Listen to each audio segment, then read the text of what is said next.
we continue our journey into the mind. In this section, we learn about cognitive distortions, mental traps, and the thinking patterns that hold us back. We will use simple English, clear examples, and slow, calm explanations. Your mind is powerful. Your mind is creative. But sometimes, your mind creates problems that are not real. Sometimes your mind tells stories that are untrue. Sometimes your mind creates fear, stress, and worry, even when life is okay. These mistakes in thinking are called cognitive distortions. Cognitive distortions are thinking errors. They are habits of the mind. They are automatic. They happen fast. You may not notice them, but they influence your emotions and actions. Let us learn some common cognitive distortions in simple A1, A2 English. The first distortion is all or nothing thinking. This is when your mind says, "I must be perfect," or "If I make one mistake, I am a failure." This thinking is too extreme. Life is not black or white. Life has many colors. A small mistake does not mean failure. A slow start does not mean you cannot finish. A Stoic idea says, "Progress, not perfection." Each step matters. The second distortion is overgeneralization. This happens when your mind says, "I failed one time, so I will fail every time." One moment becomes your whole story. But one moment is not your life. A single bad day does not define you. A single mistake is not your identity.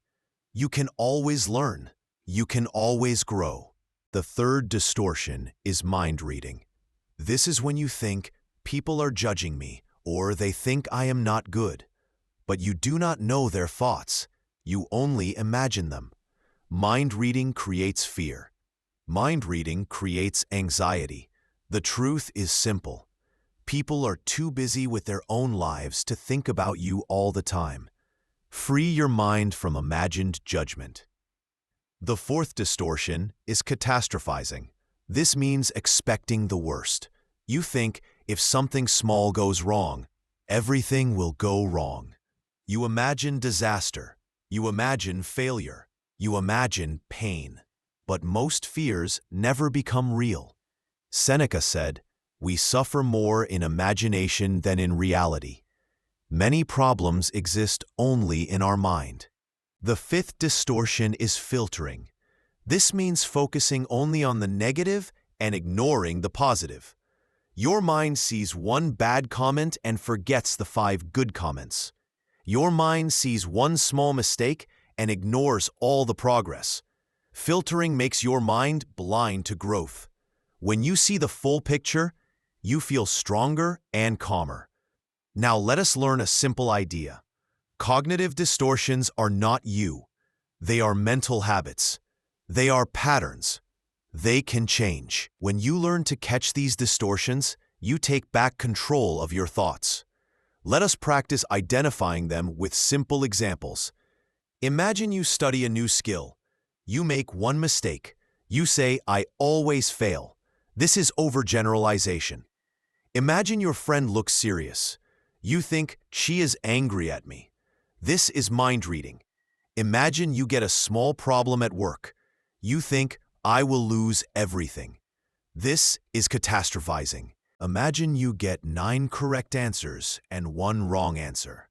You think only about the wrong answer. This is filtering. Small changes in thinking create big changes in life. Now let us learn how to correct these distortions. The first step is awareness. You must notice your thoughts. Listen to your mind. Do not judge. Just observe. When you hear a negative or extreme thought, pause. Take a breath. Ask yourself, is this true? Is this helpful? Is there another way to see this? The second step is challenge the thought. Talk back to the thought gently. For example, the thought says, "I cannot do this." You answer, "I can try. I can learn. I can grow." The thought says, "Everyone is better than me." You answer, "I am improving at my own pace." The thought says, "This problem will destroy everything." You answer, "I can handle this step by step." Let us also learn a simple quote from Viktor Frankl, a psychologist and survivor. He said, "Between stimulus and response, there is a space. In that space is our power to choose." This means when something happens, you have a moment, a small space, a small pause. In that pause, you can choose your thought. You can choose your reaction. You can choose your mindset. This choice is freedom. This choice is strength. Let us practice this idea.